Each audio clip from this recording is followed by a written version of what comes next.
So in terms of who I am, my name is Eric Nsarkoh. I am the last of the children of Professor John Nsarkoh and Mrs. Joanna Nsarkoh. I grew up on the campus of the University of Ghana amidst a family of many boys. We had cousins, we had everybody coming in together, and there was no difference. I attended Achimota. I subsequently went to the School of Engineering in what is now KNUST, at the time UST. And I studied at the University of Ghana afterwards for an MBA and on and on and on.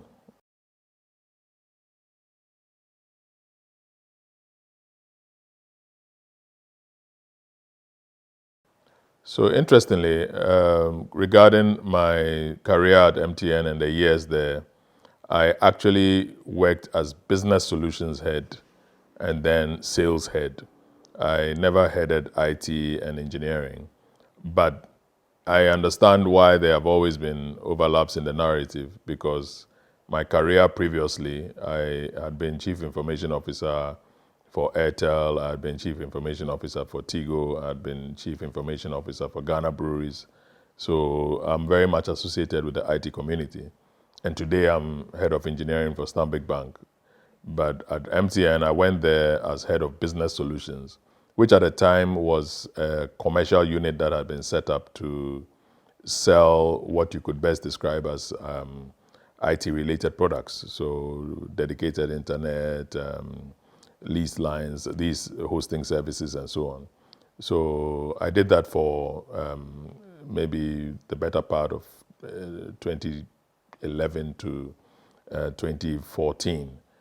But during that period, we could say that the technical part of the network was, if you like, solutioned once more to be able to handle things other than the voice calls, which were traditional. And it is subsequent to that that I went to sales and distribution, and similar things happened in the consumer space. So a bit about my career journey will always have to be a little more than a bit because it's seen a lot of twists and turns. I graduated in 1993 from the University of Science and Technology, and then I went straight to Valco to do national service as a process engineer in the carbon operations space. It was there that I got quite interested in computers, and I enrolled subsequently at the University of Ghana for an MBA. By dint of coincidence, really, ended up becoming part of the first batch of the Management Information Systems option, which took us to the Free University of Brussels, the Dutch campus, for the second year. And then subsequently, I came back to Ghana and I worked for Price Waterhouse. Well, while I was doing the MBA, I was working for the Ghana Atomic Energy Commission, which was also an important stage of my career. We worked on the nuclear research reactor in 1994.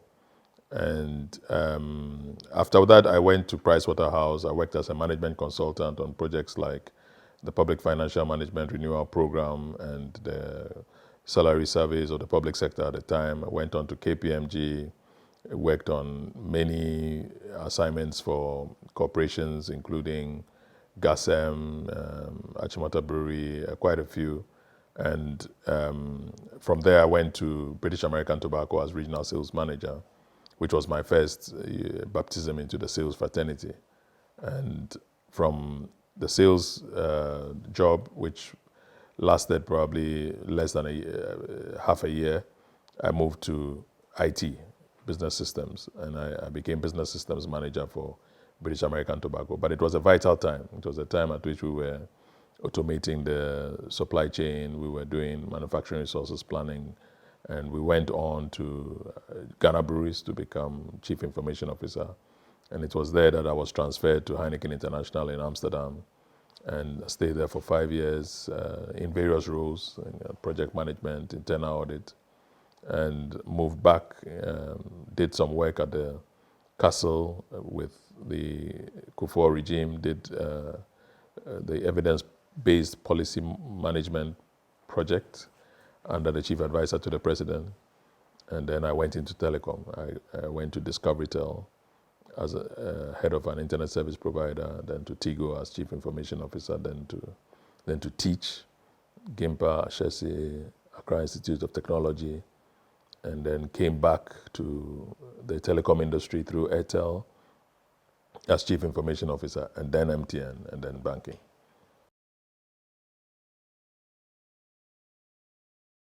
Well, 2011, I would say that there was a lot of agitation for better telecom services. I still recall that in 2012, MTN was banned by the telecom regulator from selling SIM cards because the mandate that was given was for the network to be fixed so that they could be sure that the market leadership was deserved. So the work that we were doing at the time in business solutions, as I mentioned earlier, was very relevant because what was evident was that the network had not been solutioned for the move towards data. And to be able to carry all these smartphones and carry digital services, some upgrades needed to be done, some infrastructure needed to be swapped. So a whole new department was created for the management of, if you like, the internet protocol. And subsequently, the media space began to, I would say, taper off from a demand from pure stability to a demand for innovation. And I think MTN had quite a good stakeholder management framework for taking care of, for carrying the media along with the journey. But subsequently, from there, I would say it moved towards a very big interest in the regulatory aspect as well. So it was not just the consumer service, but issues regarding taxes, regarding monopoly and what's fair and what's not fair, and addition of new telecom players. So that's the trend that I observed.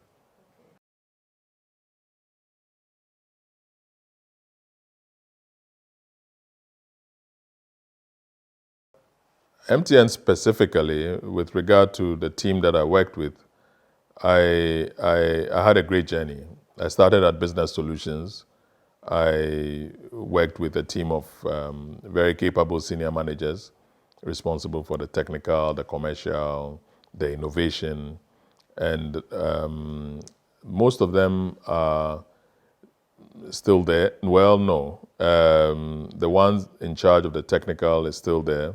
The one in charge of the commercial, the ones in charge of the commercial are still there at MTN. The one in charge of innovation has moved to join me at Stanbic Bank, doing a very similar role. And her predecessor is in the UK now. When I went to sales, I had a completely different structure.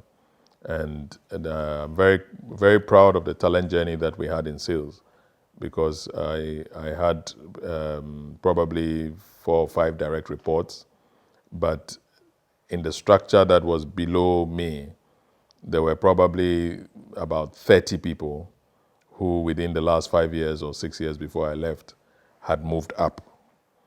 And 30 is a big number in this context. And there was another probably 3 people who had moved radically sideways, so into new responsibilities. So I generally have had a great talent journey. I think as far as sales and distribution goes, a majority of them are still there. And we also serviced the markets from Afghanistan to Zambia. So there were at least 17 people who traveled to other markets to perform other roles, either temporarily or permanently. And as a result of that, we were able to absorb from the base of the organization a lot of the third-party contractors who would not otherwise have had permanent jobs. And even for those we could not absorb, we put in place a very rigorous training program to be able to profile them for other opportunities in the economy.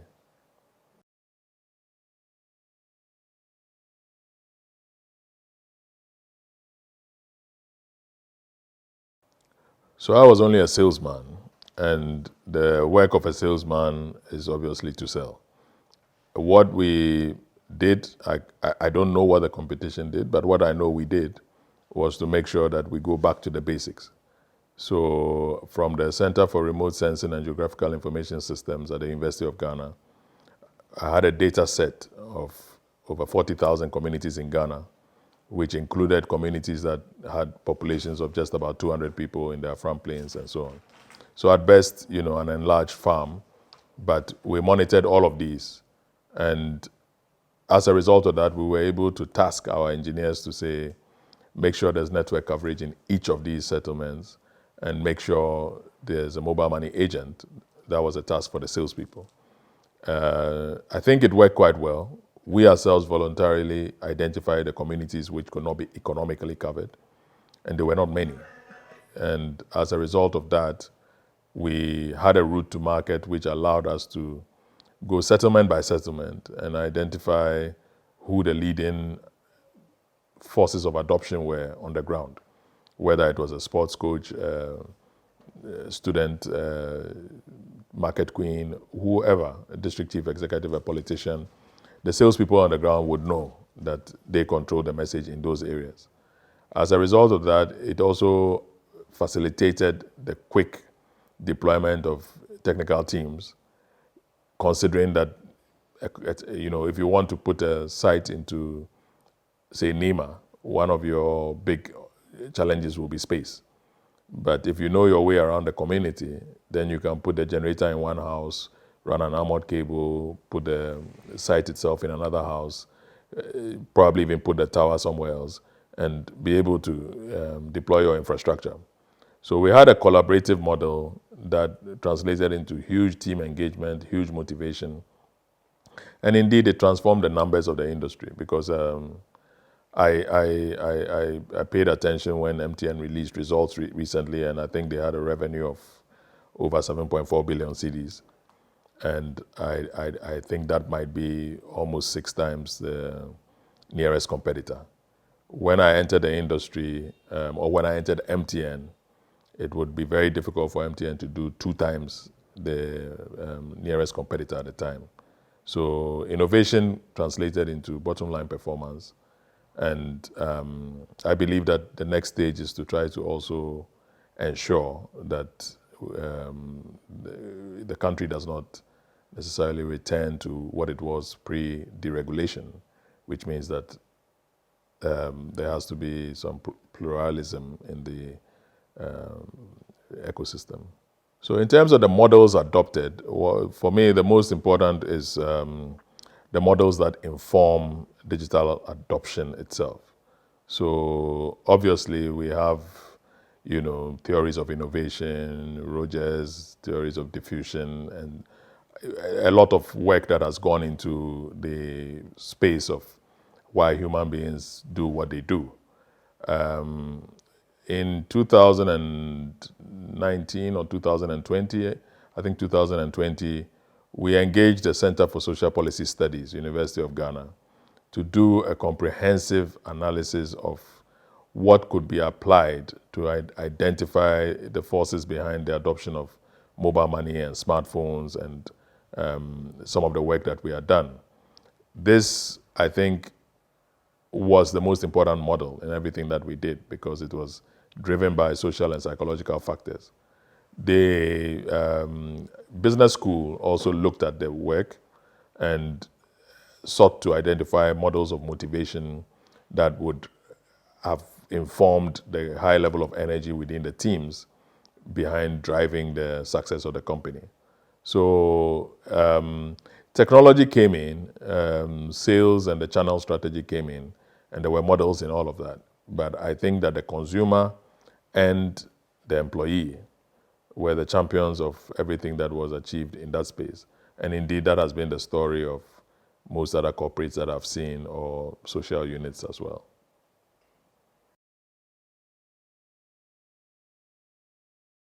So in terms of financial resources for innovation, it's an important factor. You need to pay for the change that you bring. You need to put new infrastructure in. I would say it's necessary, but it's also dependent on how you approach it. Because what would we say then about the fact that MTN in the time that I was there, refurbished the Adakoja Chair training grounds for Asante Kotoko at minimal cost by simply identifying that the regrassing, the changing rooms, the wire fence, these were the vital things that would make the place usable. And then subsequently, in another budget cycle, you could probably look for the things that could transform it totally. So it's been my experience in this country. When I worked for Ghana Breweries, the company at some point was declaring losses, had huge bank overdrafts. The balance sheet was not healthy. But that was also a time when we still had to communicate on email. We had to roll out the financial systems, supply chain planning. We even had to do some little customer relationship management based on the resources that we had. So under the circumstances, it required partnership, ability to look at certain things as a joint interest if we could go forward and then realize the gains together with the partners that we had, or look for technologies that were not difficult to roll out. So I remember that was my first encounter with open source tools, and also staff engagement, to be able to do things in-house that would otherwise have required suppliers. And this has been the story of many organizations. I could say the same for the time that we spent in Tigo and a few places, that we did a lot without the huge investment. Typically, after you've done it, when the gains come, you can redo it. And you do it on platforms that are more robust, are licensed, and so on. So MTN does have a lot of resources. And the time at the time I was at MTN, it was a major advantage in the market that the commercial effort could be sponsored by a good balance sheet. But interestingly, the teams that I worked for, both at the first job I did at Business Solutions and Sales and Distribution, were probably what I would describe as the teams with the smallest budgets. We didn't throw any lavish parties, but we got it done. So for mobile money and the response of the banks, I guess one of the big responses is that they recruited me into banking. But beyond that, I believe that the opportunity, I could say, nearly bypassed the banks, because I think that I came into the discussion in 2013, but mobile money was launched in 2009. What I inherited when I came in was 200,000 people who used mobile money every month. In 2021, when I was leaving, I think it was over 11.5 million on that same score. In that period, I think the vital thing that happened was that we moved from a discussion where we were saying to the banks, create awareness, come on board, do this, to a period where we were saying, let's demonstrate. So one of my first decisions at MTN Sales was to say the bank should take over the cashier functions of the branches. Once they came on board, I believe it was probably EcoBank or one of them who decided to sign contracts after they understood mobile money and they understood the fact that it is the dream of every bank to be able to get deposits that are not attracting high interest payments. So at the time, mobile money was attracting 0 payments on interest. So EcoBank, I think, signed on, rural banks signed on, savings and loans companies, gave them commissions to go and register people. Because the way mobile money works, if every bank has what they call a bin. So when you are registered, you are in the bin of a bank, but you don't care which bank you are in. You just know that you have a wallet. So EcoBank or whoever it was able to grow their bin to an extent where there was a regulatory response even on capping the growth and so on. But after that point, I think we never looked back again. And the response of the banks became to compete for the float. Today, the float is over 9 billion cedis from MTN alone. And I believe that might be maybe 7 to 8% of total banking deposits in the country. There's no doubt anymore that it's an opportunity for banks, but some banks are ahead of the others. And that's the discussion now among banks to see which ones can benefit more, which ones can catch up, and so on.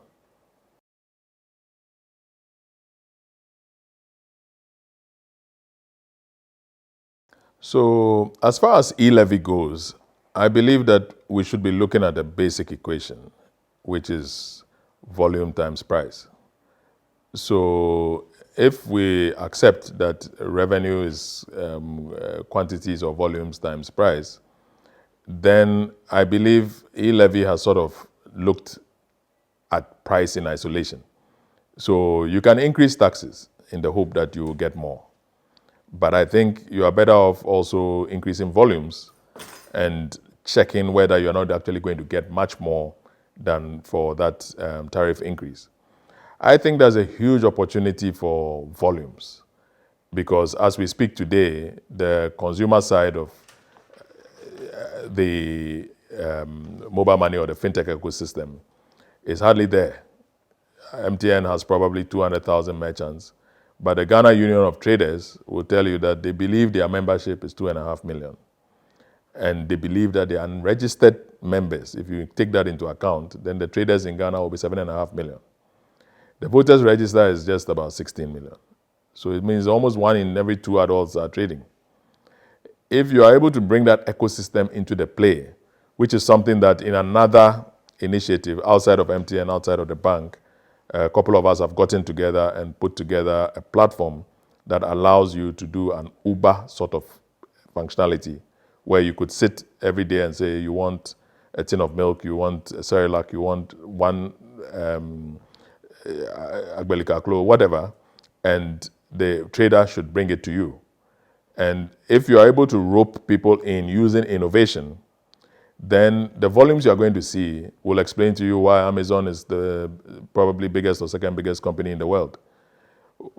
If you get those volumes, you might not need to go up on tariff because the aggregator of those volumes will be in the formal sector and be able to pay tax revenue. And the estimation that we can make of that is just by looking at the national income, because once you do something like that, consumption goes up. People are able to reach higher income consumers faster. You have a platform now where if there's a new investor into the country, they can reach the consumer faster. You also have a situation where government expenditure itself is more efficient because you are not so reliant on physical markets all the time, and you can go into many communities using the digital platform. And we are talking about an economy that now, on MTN alone, probably has over 12 million smartphones. So it's a big opportunity that is untapped. But in addition to that is the fact that there's also the fintech ecosystem that now has to support the growth of Vodafone, the growth of Airtel Tigo, the growth of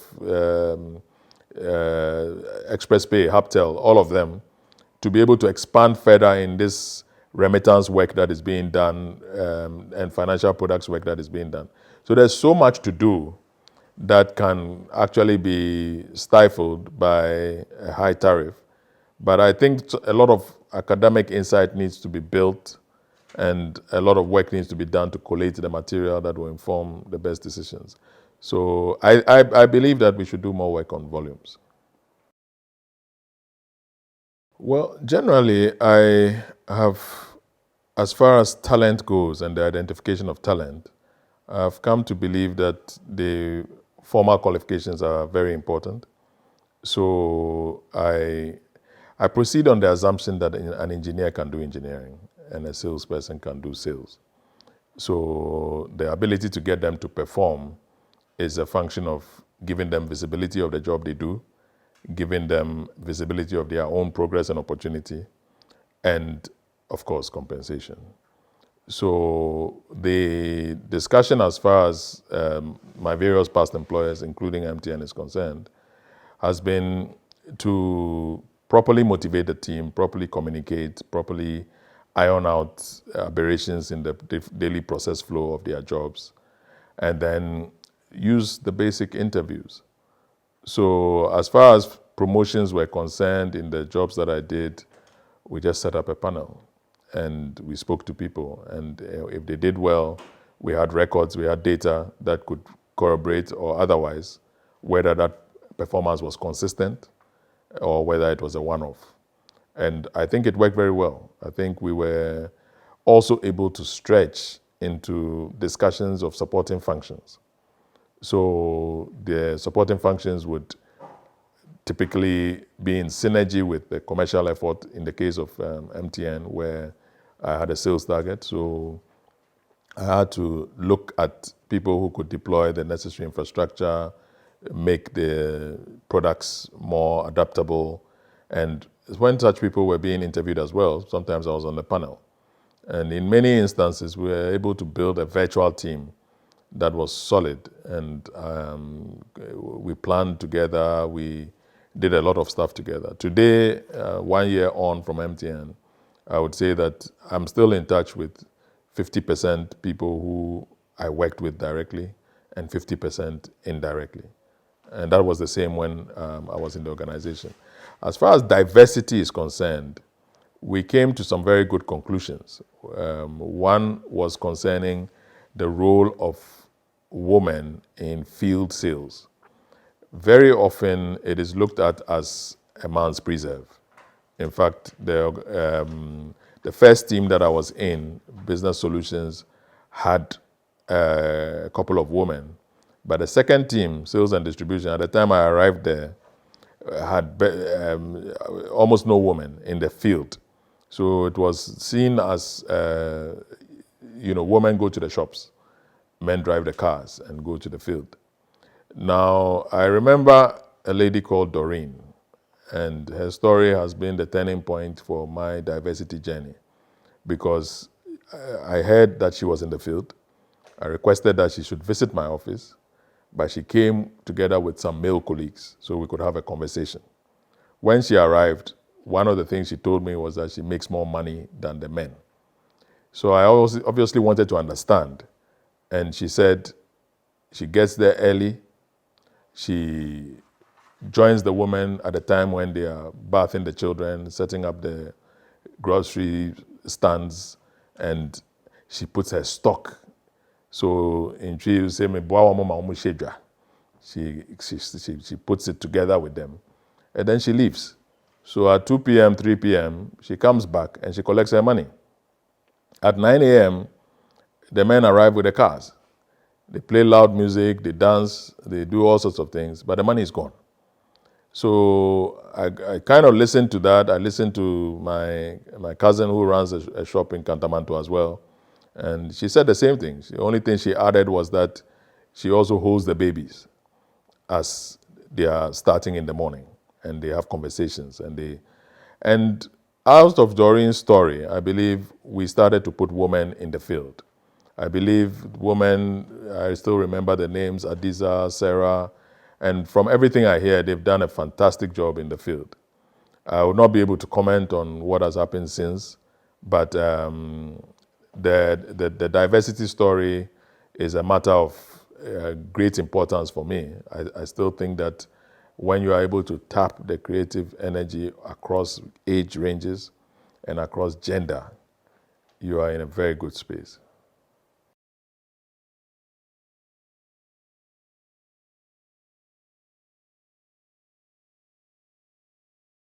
So as far as cultures go, national cultures, indeed, South Africa is a country I love very much. My father lived in South Africa from 1985 to 1989. And this was what they call before freedom.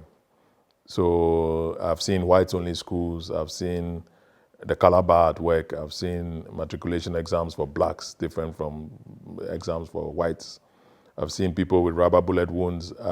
We've seen it. What I love about South Africa is that as a result of that, diversity is not a taboo topic. You can go to South Africa and say, I'm not happy with this white guy, or I love this black guy, and it doesn't sound odd. Now, the situation therefore became, how do we as a Ghanaian entity ensure that our voice is felt? Now, one of the challenges I've seen in multinational companies, with the exception of a couple, is that the Ghanaian traditional hospitality gets in the way. So the opinions are not voiced. The same person is a tyrant on Ghanaians, but is an absolute puppy when it gets to sentiments expressed to foreigners. So we had to deal with a lot of that. So when I said that we implemented sales support programs from Afghanistan to Zambia, that's what I meant. That we had to put ourselves in a position where, by virtue of the fact that we had data, we had structures, we had a strategy, we had processes, we could speak to issues without personalizing them. And as a result of that, we could transcend cultures, we could straddle peculiarities of different societies, and we were able to build quite a cosmopolitan outlook in our organization. I think, like I said, the same will be true for the work that we did in MTN, but the same will be true, for example, for the work that we did in Tigo, where, again, you were part of conversations in Paraguay, in Tanzania, wherever we were called to. And some of the people from there who are some of the giants in the banking sector leadership now, as far as information technology goes and related disciplines. So I think it's a thing that we must deal with as a nation, that we need to build a resilient message around our culture and be able to deal with peculiarities of other environments.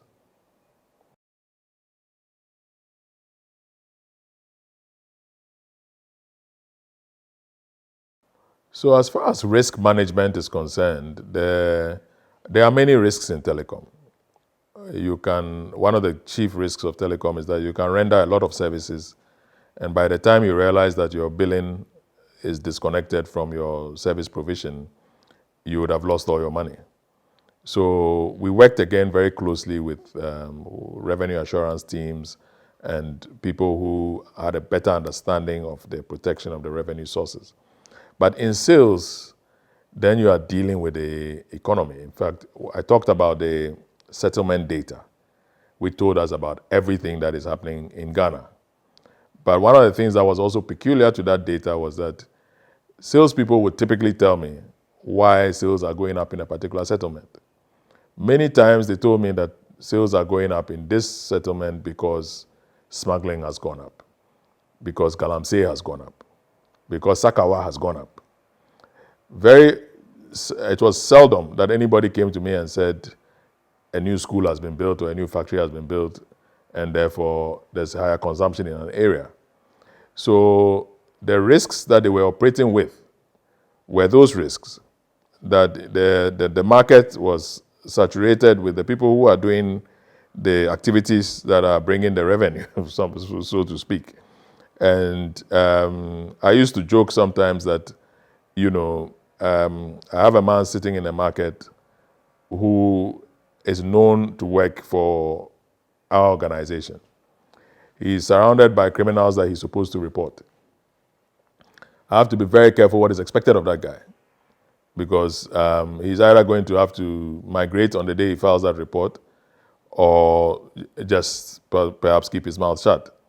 But to create a professional organization, we have to deal with all of those, and at a certain point, actually create goodwill among people who would otherwise have had a profession in bad will, to the point where you are protected.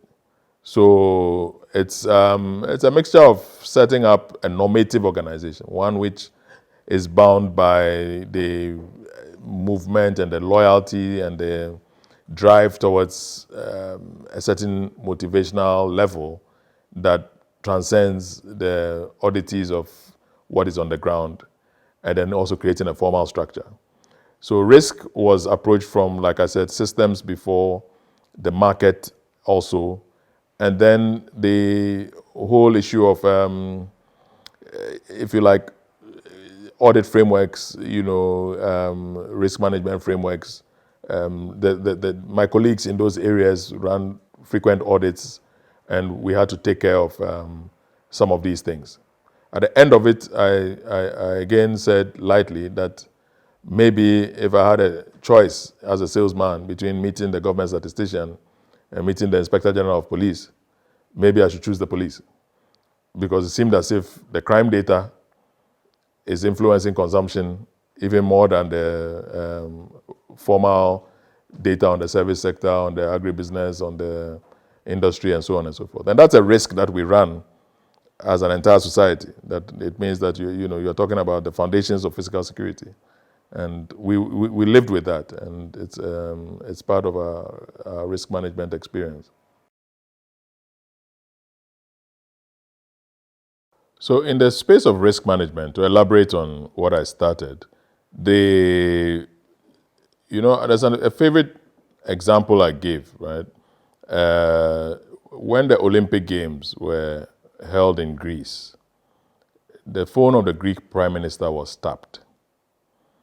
Now, it was suspected to be CIA activity, and there was an inquiry. But the planning manager of Vodafone Germany was supposed to fly from Germany to Greece to give testimony. And the night before he was to fly, he was found to have committed suicide. This business we are in, strange things happen. And I was trained by Pricewaterhouse, like I said. And in the change integration manual of Pricewaterhouse, there was a line that said that if you want to lead change integration, then you should be able to slaughter a sacred cow on the streets of Bombay. Now, those things are said for a purpose because these jobs are dangerous. There's always an interest to be addressed in the status quo. And we saw a lot of that. Of course, I am a Bible-believing Christian, and I say the Lord's Prayer as often as I can. So I believe that that is my ultimate protection. But I also know that when you deal with people, when I was a student, I lived in a place called Katanga in UST. And I still recall that during one of the strikes, the military and the police had occupied the campus. On one of our processions in front of Africa Hall, we saw the shining bayonets and we realized that there was a problem. We were not sure how we were going to get through. But my good friend John Taylor raised the national anthem and said we should sing. And somehow, all officers on duty at the time froze in respect of what we were singing. And we were able to pass. So I feel that there are always those rare moments when you can create an atmosphere where risk subsides and you are able to proceed. But it is dangerous. And I think that the kinds of crimes that were being committed on telecom networks across the country, including stealing of fuel from sites, stealing of batteries, even there was a time before the fiber cables were put in rubber ducks when they were put in metal. And people stole that metal for daddy saying. And it was a job in which you had to be aware that anything could happen. But under those circumstances, you create a normative organization. You create the kind of protection that more or less spiritual groups and community groups in general are more likely to be able to get right than corporate groups.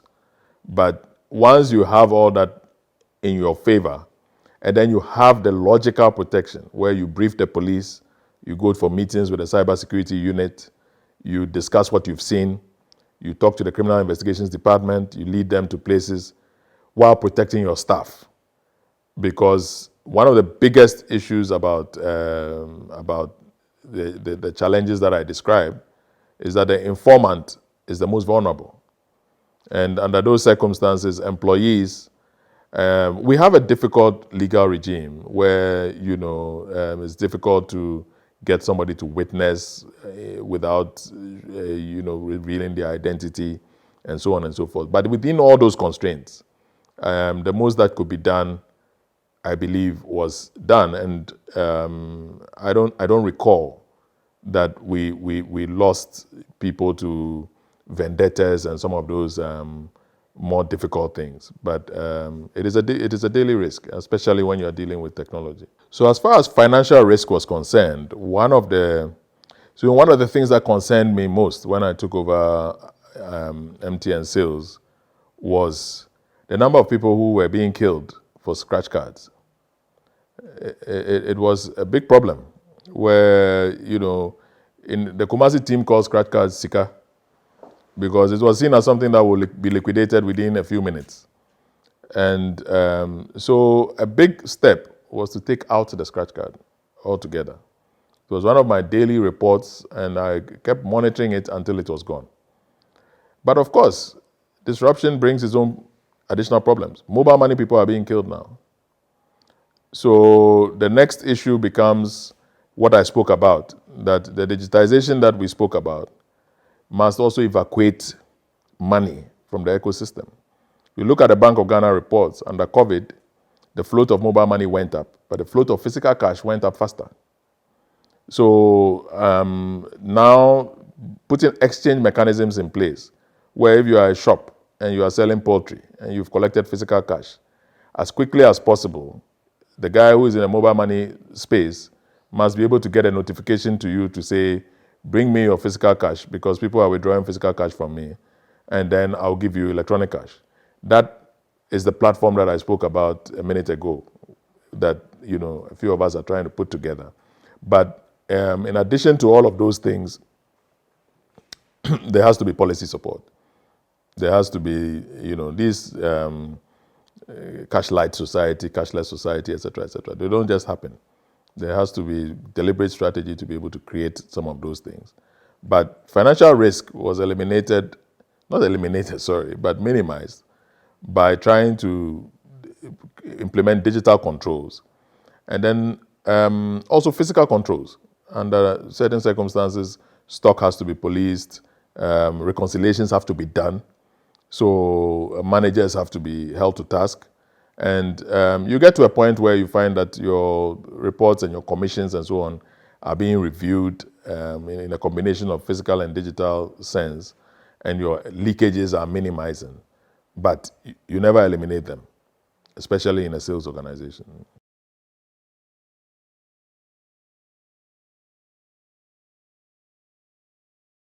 As far as additional industries go, I agree perfectly that I operate in banking now. In Jamestown, a driver was killed driving a bullion van. So it must concern banking that there's too much physical cash moving around. The solution has been to try to put more armored bullion vans, which is good for today. But if you ask me, cash must come down. The economy is too heavy on cash. And it's not easy to drive the armored bullion van through Mokola. And at the end of the day, if those transactions were electronic, it would work for everybody else, and you'll be able to turn it around faster. I think when I was, the last time that I checked, every one cedi in mobile money was moving around probably about 100 times in a year. And now it's more. But if you had to do it through, Lorry Park and Bookmen, it will probably be 20 times before the year ends. And that type of thing, economists believe, the velocity of money, it increases the output. So many of these things are, from all dimensions of the problem, in our interest to do, with risk, as you ask, being one of the central parts of that you just have to create a situation where the armed robber has nothing to steal.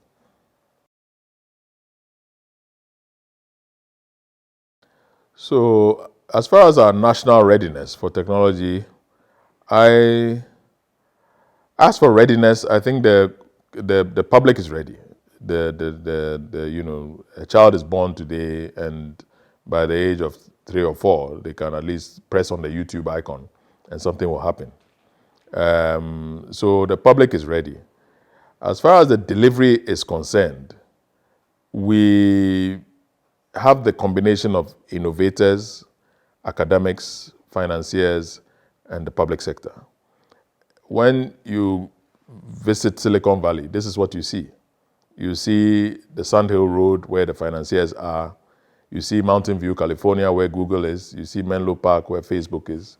You see where Apple is, and Tesla, and all of them are incubating businesses that are growing. And then in addition to that, you see Stanford University, and they are doing a lot of research. But in addition, you have the whole ecosystem of universities around California, from the University of California in Los Angeles to Berkeley to Caltech. They are all doing something to support research and development. So we don't have that. What we try to create, I've recently started again at Stanbic Bank, but before I left MTN, I led a team that I mentioned earlier, signed the Memorandum of Understanding with the University of Ghana, and then brought in the Center for Social Policy Studies to do the work on adoption factors, brought in the business school to do the work on training. And we tried. We moved heaven and earth to try to get ISA to come and do the work on the econometric model and data. I don't know how that has progressed, but at the bank I've taken it up again to try to get, because the bank has Amazon partnerships, Microsoft partnerships, and so on. And we are trying to get that into the space where we can sign memorandum of understanding with our academic institutions. We've had many things that are being done in terms of the incubation space, partnership with the Ghana Digital Centers. A lot of conversations have been initiated. So technology has to be deployed. My view of technology has been that it is almost useless when you use it as an enabler of the sense of fulfillment of the scientists and the creators of the technology alone. So technology has to be deployed. And currently, in terms of our readiness, which was your question, I don't think that we are doing such a great job. I think we are patting ourselves on the back. But, I listened recently to some of the policy statements that were made around technology, but I worried a bit that, we must not be referring to the digitization of the submission of passport applications or license applications and so on as such big steps, right? Mobile money was a big step, right? The adoption of smartphones was a big step. The change of the telecom industry from voice to data, apps, mobile money and so on, that was a big step. The removal of the scratch card was a big step. And broadband internet, bringing the fiber into homes, it creates a whole industry. So when we are batting at that level, then we know that we are creating an ecosystem. Today, if you ask me, we tried again to speak to, during the year of return, Bozoma St. John came into Ghana with several people. I think she came with Boris Kujo, she came with a few people, over Idris Elba, over the period. But in one of the events that I was invited to, there was Endeavor Corporation, WME, and they said that they were prepared to put artists on labels. So we at the time were thinking about a digital value chain that would allow my nephew who sings in the shower to, a trotro mate who sings at the lorry park, everybody to upload what they sing.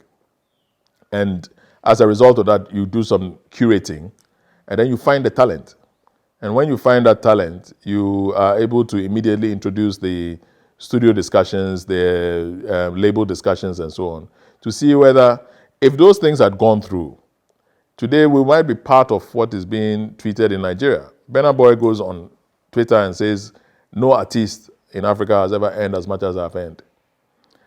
Why can he say that? Because when you are in New York today, you switch on your radio, through the mainstream American channel, Burna is coming. We have a situation where, our big artists have to provoke Nigerian artists to create drama, and then they can trend. But why do we not go directly to the label that those people are on? and sign the same contracts. So technology will work when you've gone past, look, and these things are bigger. How much is cocoa, right? I saw a Ghana Statistical Service census where 800,000 people were enumerated as the people in the cocoa value chain. At least when I was leaving the telecom industry, we had 250,000 people as mobile money agents. Or maybe that number is actually more recent. It was after I left. And then we left it at about 200,000. But then you also had probably the same number as airtime agents. Now, airtime will be just 40 cedis, 50 cedis a month. And mobile money might be probably 100 cedis, right? But the point is that you can do it in addition to selling lemon or selling yoi. You can also do it. You see, I walked through the DVLA area once with MTN Group Chairman, Chebisi Jonas, former Deputy Finance Minister of South Africa. And he said, he likes this thing. South Africa needs this. South Africa needs that. And I told him that, but the incomes are low. 100 cedis, 50 cedis. And he said, Eric, try zero. If you've not tried zero before, then you say 50 is low. And you say 100 is low. But zero doesn't work. So, now if you talk about these numbers we are talking, I've not spoken about SIM cards, smartphones, insurance on the street. I've not spoken about all these things. And do we really believe that the negative margin sector, where cocoa's producer price is now more than the revenue the government gets, is a bigger priority than the digital sector? And then if you go beyond that also to maybe gold, it doesn't scale. Digital can scale now to another 1 million without anybody being hurt. This thing cannot scale. River bodies will it can't scale it. It's reached a point where, and these are big sectors. I mean, if you take cocoa, you take gold, you take oil, this is Ghana. So the thing we are talking about is a replacement of a certain mental mold that is confining us, and then enablement of this technology ecosystem in the digital readiness that you speak of. So if you ask me, I don't see it.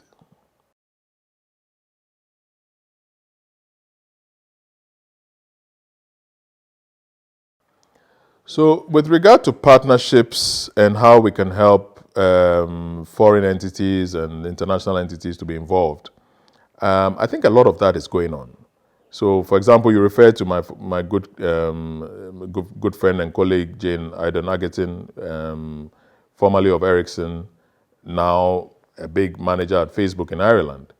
And we stay in touch all the time because the example you give is indeed my favorite example. And maybe I'll narrate it just to see why it's my favorite example. Because, you see, before broadband fiber could be done, I was giving, if I'm not mistaken, the numbers, it was a long time ago, but I was giving 7 million of something to sign off. It was either cedis or dollars, I don't remember. But I said I can't sign it as a salesman, because when you sign it, then you immediately must sign the next line to say that if they give you 3 years, you can make it back. And so I asked the engineers to go and do Wi-Fi, let me see. Because that one is, a Wi-Fi access point is $150. So if you put a Wi-Fi controller on the network and you start deploying Wi-Fi to homes, I can see whether the market is ready for broadband or it's not ready. We had big fights because telecom engineers typically are trained on, GSM. I've even forgotten what it stands for, but this is the mobile technology. Now, this was like a new thing. And I pushed this agenda for a long time. Of course, I left business solutions. The world changed after that. And later on, the Wi-Fi business case could fly on lower numbers. But Jane was the lady who bought into the sentiment that I was expressing. Because she got to a point where she was like, but what does it take to deploy Wi-Fi? Why is it a big deal? And I told her, and she said, well, she sits on a corporate social investment budget at Ericsson, where she's supposed to give away money. What I'm talking about makes a lot of sense. You can give a Wi-Fi controller to KNUST. If you do that and MTN gives them Wi-Fi, then you've created... interestingly, the Jane story is not complete without our mutual friend, Adjoa, who eventually sold the Wi-Fi. and signed the contracts and implemented everything around that KNUST proposition. And I think that it became the turning point for putting Wi-Fi on university campuses and being able to do some of the things that are done on metropolitan networks. But given that model and how international companies can also play in this, I think we brought Google to do master classes with startups. We started the university collaboration, without at risk of getting into trouble, but it was a proposal from Dartmouth University when they were in Ghana for a tour of corporates. They went to Talo, Unilever, MTN, and so on. When I presented to them, they said they wanted to do more. And we asked them for a proposal in collaboration. And it is that proposal that they eventually went to Professor Dodu in Legon and said, for old time's sake, can the University of Ghana also participate in this? But so there is some international involvement, not sufficient, but that's why I keep saying the infrastructure must be plug and play. It must be such that if Amazon wants to come, in fact, I think the night before interoperability went live on mobile money, we were at a meeting at Jubilee House. And I remember that my concern at the time was that, is this going to be, you can send money from telco network to telco network, or is it going to be for the first time that if Amazon came into Ghana, you plug into this thing and immediately you are enabled into all financial services, all big billing platforms?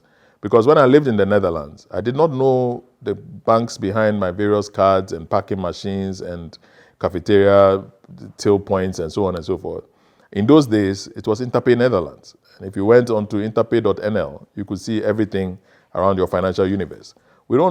Maybe, the journey of companies like Gibbs might be to be able to reach that grand merchant services landscape, but we don't have it today. And to be able to get the international play, it's not easy to do business with, say, Apple. Google has enabled mobile money on the Google Play Store. It's not easy to get the same on the iStore. And these are the conversations that require more than, a Lone Ranger.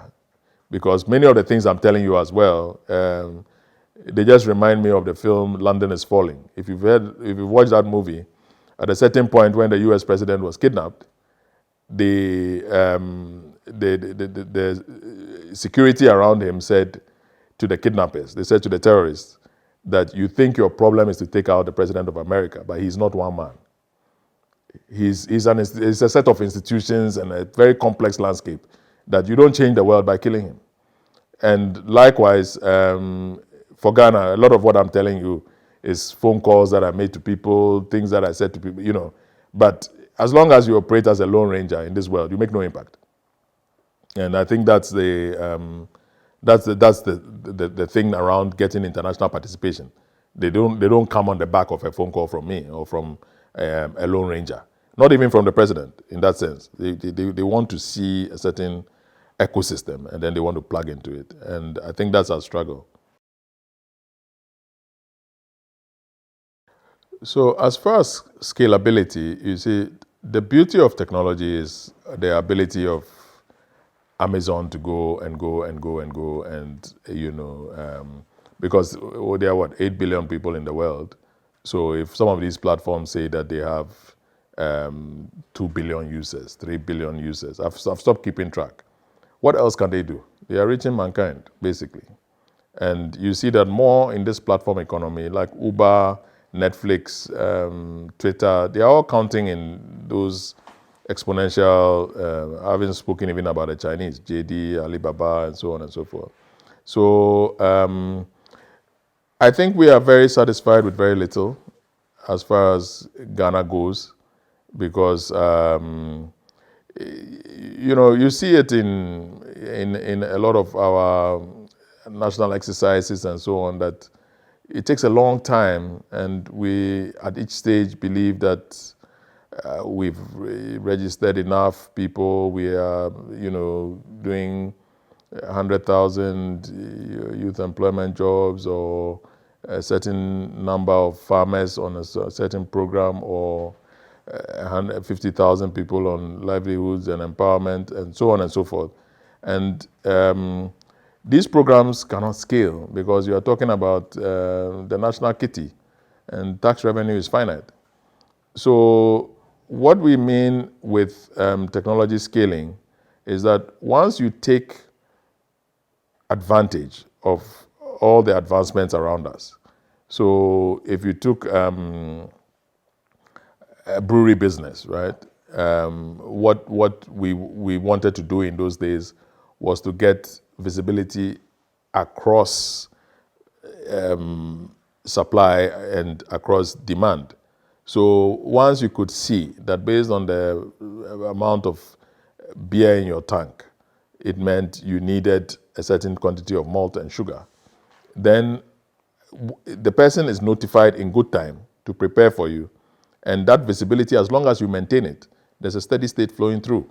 This person is notified. The distributor downstream in Tema is also told that tell me before your star beer runs out, tell me before your Gouda runs out.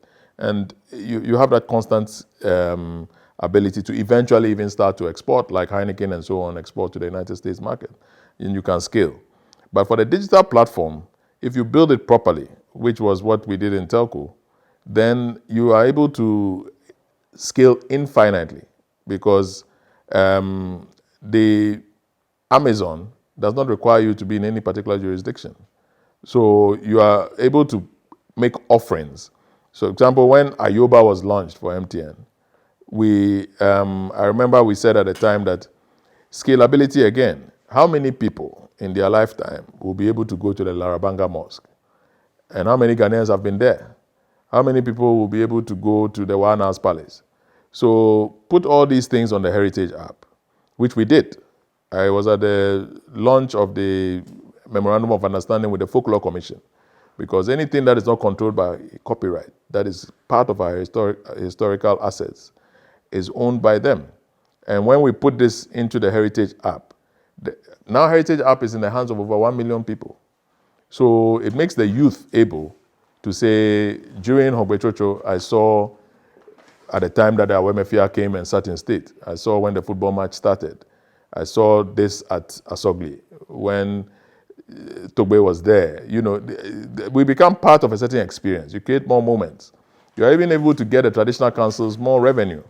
So scalability is all about being able to remove those physical constraints and barriers and creating a playing field where you just go. It's frictionless, it moves. And then it minimizes investment, which is the issue of tools. One of the problems of our kind of economy is that in 1996, I was a consultant on Public Financial Management Renewal Program. Under the Budget and Public Expenditure Monitoring module, we were supposed to implement Oracle. Oracle is very expensive. Now, we went after $3-4 million had gone through. We went back and a subsequent attorney general, a subsequent accountant general, then decided that they could go with ACPAC, which was a cheaper tool. They went on and on and on and on and on. I think today they are back to Oracle or something like that. But the point is that this is the way to scale. You normally go with what you can afford. You deploy, you do the change management. You are clear, you get the benefit, and then you can scale upwards. Typically, in our economy, sometimes when you hear the contract sums, you shake because we go into very expensive procurements. And in implementation, even if you make one mistake, they charge you again. So scalability is about many things. It's about taking away the physical barriers, taking away the knowledge barriers, taking away the contract barriers, taking away everything that will be in your path to be able for you to be able to embark on a process like what Uber and Facebook and Netflix and the rest have been able to embark on, the institutional frameworks and so on and so forth. It's a big topic, but if you look at the models, today many economies are being also correlated with their ability to scale platforms. The banks are looking at what happens beyond banking, and that will be to be able to build platforms that can scale. So it's a big area, but I think the journey has started.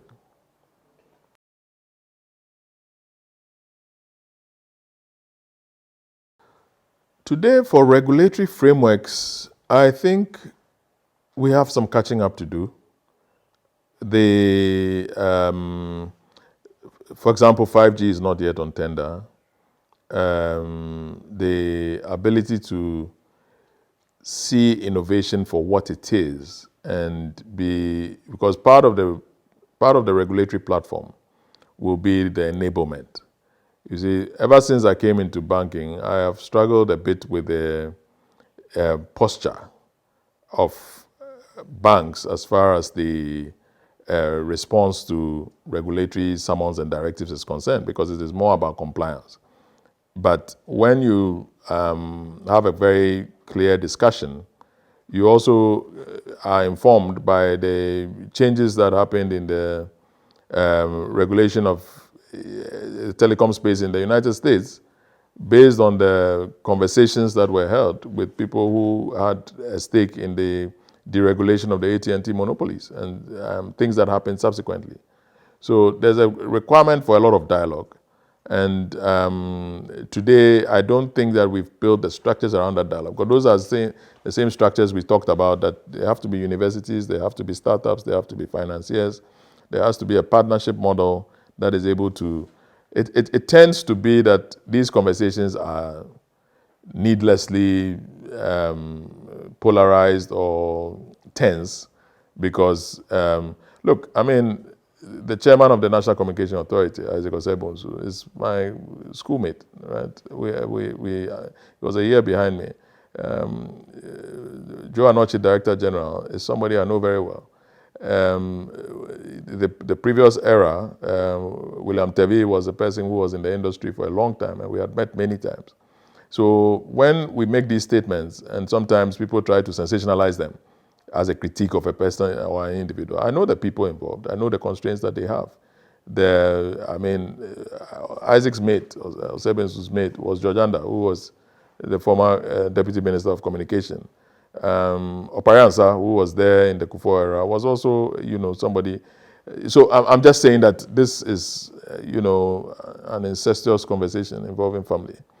But we should be able to have it in a way that creates, the necessary nurturing and healthy progress.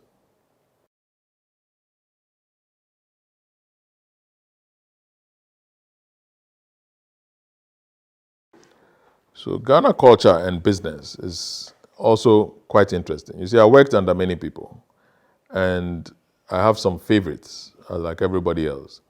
One of those is, I think, the entirety of my bosses at KPMG. At KPMG, I worked under Yoku Kosa, I worked under the late Ken Tufo, God rest his soul. I worked under Nia Manododu. And, some of these are people who, I just say that in 2012, when Amanadodu mounted the rostrum at the Supreme Court, I don't know what it's called in the court, maybe the dock, and he mounted it and was a star witness in the election dispute case and so on and so forth. I felt that it was a high moment for all KPMG alumni because the firm had been built on the metal of people who had a culture of openness. Tony Sapon is the senior partner of KPMG today, but I stood in front of Mobile House when we were juniors. And myself and Tony, I remember we said together that if by so and so time certain things were not happening in our career, we were leaving. I left. Tony is senior partner today. So that culture that allowed Tony to come from that radical conversation that we had, which was true because I left. If we didn't mean what we were saying, it would not have precipitated the action that I took. But to take him and then make him the leader tells me that some people are operating differently. I've also worked in very slow environments in this country. I've also worked in places where people have tried to stifle me for going for lunch. People have tried to, misunderstand the conversation that allows me to make a phone call to a superior without channeling through them, and so on and so forth. It has not helped us. A lot of our culture, which we preserve and say, so in my traditional space, I operate differently. I've never built a house. I operate with mortgage and all the problems, but I go through it, and I think that I end up without land dispute. I do not know the name of any of the Busuapenyi in either side of the economy that I operate in. But it works at the time that I need them. I can still, make the necessary phone calls and find them. And we make certain decisions. But it also means that if they are in my way in a case of something that I've considered to be a breach of the trust that we must operate, I don't mind calling a state agency to deal with them in a way that works for me. Likewise, as far as communities go and so on and so forth, I've operated in a bit of a non-traditional sense. But I think our systems need that. I think if we want to flourish, we have to be able to say that the Queen of England is a ceremonial leader. In fact, Tom de Man, I remember the Africa Middle East president of Heineken, he told me once that the role of the Dutch royal family is sometimes also to create lunchtime humor for us. When you hear that some princess has done this or some prince has done this, you have something to talk about. So we must not be too deep about things that are not going to foster the vision that we are looking for. But at the same time, we should be able to carry it along. That's why I said we went for the Heritage App, we went to Folklore Commission, we've gone to the musicians, I've gone to many chiefs' palaces. And at the end of the day, we kind of know how we are straddling both worlds. And the chiefs themselves like that. In fact, I remember that on my way to Bogatanga I've forgotten the year, I was stopped in Yendi by the most junior member of my team. And he said that given the branded vehicles we are using, he believes that the surveillance cameras of the regent at the time, that was before the Yana was installed, have seen that we are passing. And we have to do a courtesy call because he lives here. And when we went into that courtesy call, the Yana asked me that why had we pulled out of the sponsorship of the Damba Festival? And I did not have an answer. I just guaranteed that we are back. And I had to go and fight my colleagues after that for making that guarantee. But he gave me a mission to go and look for his son in the office and look after him. So I went back, I spoke to Ibrahim and summed up the conversation. Before I knew what we were doing, the sponsorship we had been given at Damba was cascading into the 16 states of the festival.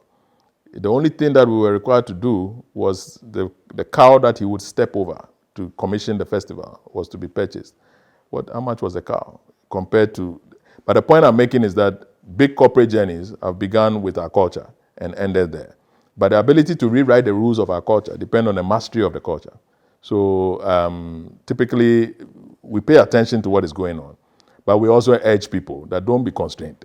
This thing, you can say that Yaa Santua was incubated in the shrines of Bichim before she moved on to this and that. But Otunfo crosses the River Pra now. Setutu was killed when he tried, but now he crosses. So we are moving. And in that journey, many people have to be carried along. So culture is important, but culture must not confine us.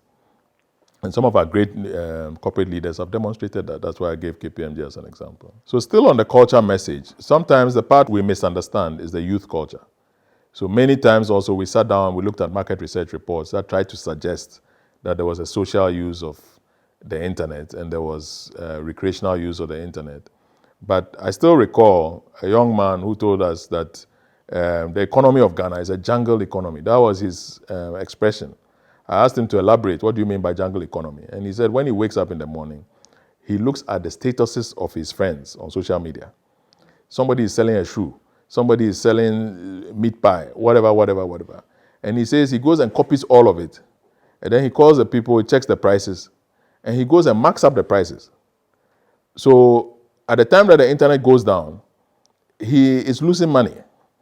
You see, but if you're not careful in your corporate model, you are looking at young people dating and posting pictures and watching videos and so on and so forth. But what he meant was that jungle economy means that 1 second is 1 peso.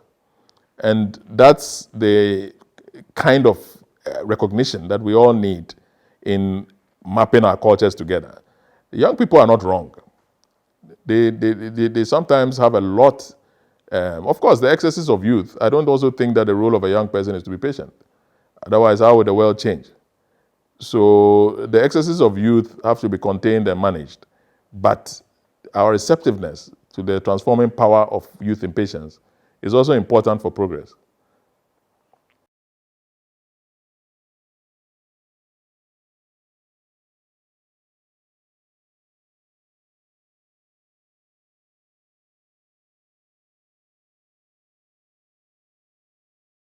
So, on the subject of leaderlessness, you see, and sorry if some of the examples offend the living, but when we were, again in Katanga, sorry, but when we were there was a day when we got into trouble again. And the Provice Chancellor at the time approached the gathering and said, "Who is in charge here?"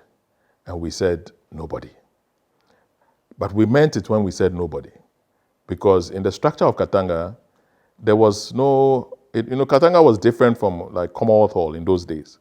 We didn't have the chief vandal and, the councils and all of that. And even the person we called Udifo was just, a choir leader. So we didn't know what he meant by, and of course, in such moments, we know that he's not asking for the hall president or the hall secretary. He's asking for who is in charge of this movement.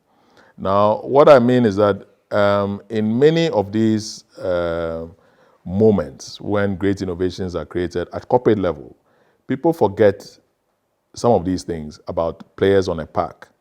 When you give a person the captain's armband in a real team, he's not a hierarchical boss, And when you talk about maybe, of course, nowadays the priesthood and so on has become very hierarchical, but the whole concept of first among equals is very important in innovation. Now, in academia and so on, you see more of that. You see a lot of people who say he's the biggest professor. Professor Michael Porter might not necessarily be the dean of the Harvard Business School, right, at the time that he was there. And sometimes it's possible, I don't know, but it could be that even Einstein and so on probably did not necessarily go for those titles. Now, in my corporate journey, I've answered the question many times that I've never been promoted, like what people know. I've worked, next year will be 30 years since I graduated from University of Science and Technology. I don't know the phenomenon of, going to work to say, but I've moved through 16 employers. If you took out the MTN 10 years, then it means that 15 of those employers were done in 19 years.